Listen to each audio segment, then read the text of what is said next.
دوستو قرآن پاک میں سورہ طلاق کی آیت نمبر 12 میں اللہ تعالیٰ فرماتے ہیں اللہ وہی ہے جس نے 7 آسمان اور انہی کی طرح زمین بھی اپنی ہی قدرت و حکمت سے پیدا کی۔ اسی طرح سورہ بقرہ کی آیت نمبر 29 میں اللہ تعالیٰ فرماتے ہیں وہی تو ہے جس نے سب چیزیں تمہارے لیے جو زمین میں ہیں پیدا کی، پھر آسمان کی طرف متوجہ ہوا تو اس کو ٹھیک 7 آسمان بنا دیا اور وہ ہر چیز سے خبردار ہے۔ ان آیات مبارکہ سے واضح ہو جاتا ہے کہ وہ آسمان جسے ہم آج تک اپنی ظاہری آنکھوں سے دیکھتے ہیں وہ محض ایک آسمان تک محدود نہیں ہے، بلکہ اسی سے ملتے جلتے 6 آسمان اور یا کائناتیں موجود ہیں جو ہماری نظروں اور سوچ سے بہت بہت دور ہیں۔ بالکل اسی طرح 7 زمینوں کا بھی ذکر کیا گیا ہے جو ایک صاحب عقل کے دماغ میں یہ سوال ضرور پیدا کر سکتی ہیں کہ تہ بتہ 7 آسمانوں سے اور 7 زمینوں سے دراصل مراد کیا ہے؟ کیا ہماری اس کائنات کی طرح اور کائناتیں بھی وجود رکھتی ہیں جہاں ہم انسانوں جیسی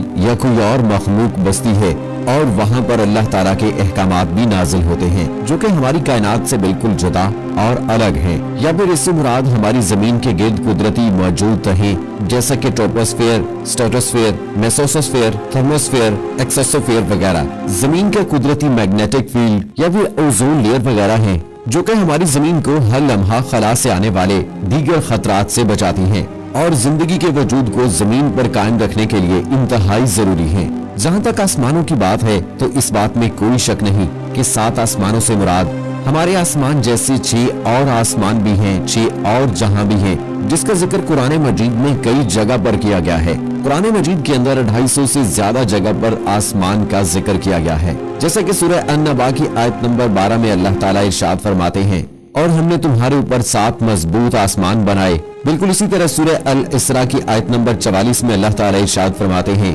7 آسمان اور زمین کے اندر جو لوگ بھی ہیں سب کے سب اسی کی تسبیح بیان کرتے ہیں اور مخلوقات میں کوئی بھی چیز نہیں مگر اس کی تعریف کے ساتھ تسبیح کرتی ہے، لیکن تم اس کی تسبیح کو نہیں سمجھتے۔ بے شک وہ بردبار غفار ہے۔ یعنی کہ خالق کائنات نے صرف ایک نہیں بلکہ 7 کائناتیں 7 جہاں بنائے اور انہی کائناتوں کے اندر اسی زمین کی طرح کی ہی کئی زمینیں موجود ہیں جہاں پر کئی نامعلوم مخلوقات آباد ہو سکتی ہیں، جیسا کہ حضرت آدم علیہ السلام کے زمین پر آنے سے پہلے زمین پر جنات آباد تھے۔ اس کے علاوہ نبی کریم صلی اللہ علیہ وآلہ وسلم کا سفر معراج اس بات کا واضح ترین ثبوت ہے کہ جب آپ صلی اللہ علیہ وآلہ وسلم براق پر سفر کرتے ہوئے حضرت جبرائیل علیہ السلام کے ساتھ تمام آسمانی راستوں کو آپ صلی اللہ علیہ وآلہ وسلم نے پار کیا جس کے اندر 7 آسمان بھی شامل ہیں۔ آپ نے پہلے آسمان پر جس کا نام رقیہ ہے اور یہ دودھ سے بھی زیادہ سفید ہے، یہاں پر حضرت آدم علیہ السلام سے ملاقات کی۔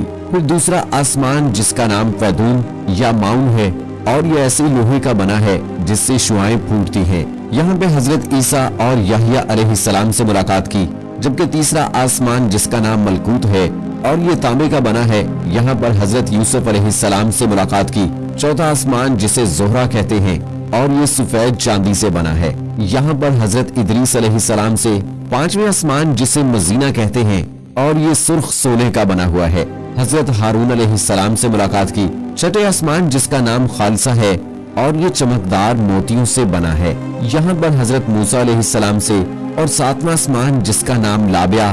یا دامیہ ہے اور یہ سرخ یاقوت سے بنا ہے، یہاں پر حضرت ابراہیم علیہ السلام سے ملاقات کی۔ اور اسی جگہ پر بیت المعمور بھی موجود ہے، یعنی کہ زمین پر موجود خانہ کعبہ کی طرح اسی کے اوپر آسمان میں بھی ایک خانہ کعبہ موجود ہے جس کا ہر وقت 70,000 فرشتے طواف کرتے رہتے ہیں، اور جو ایک بار طواف کر لے دوبارہ اس کی زندگی بھر باری نہیں آتی۔ انہی 7 آسمانوں کے اوپر جنت اور جہنم موجود ہیں اور جنت کا ہر ایک درجہ ایک سیارے کی صورت میں موجود ہے۔ اسی طرح جہنم کے بھی 7 درجے ہیں، یعنی کہ 7 سیارے یا 7 پلانٹ اس کے اوپر سدرۃ المنتہا یعنی کہ بیری کی درخت تک موجود ہیں جو کہ ہر مخلوق کی حد ہے، اور اس سے اگر کوئی بھی مخلوق اگر بڑھنا چاہے تو وہ جل کر خاک میں بدل جائے گی۔ لیکن نبی کریم صلی اللہ علیہ وآلہ وسلم سفر معراج پر اس سے بھی آگے تشریف لے گئے اور حضرت جبرائیل علیہ السلام اس درخت کے پاس یہ کہہ کر رک گئے کہ اے اللہ کے رسول یہ میری حد ہے، اگر میں نے اس سے ایک قدم بھی آگے بڑھنے کی کوشش کی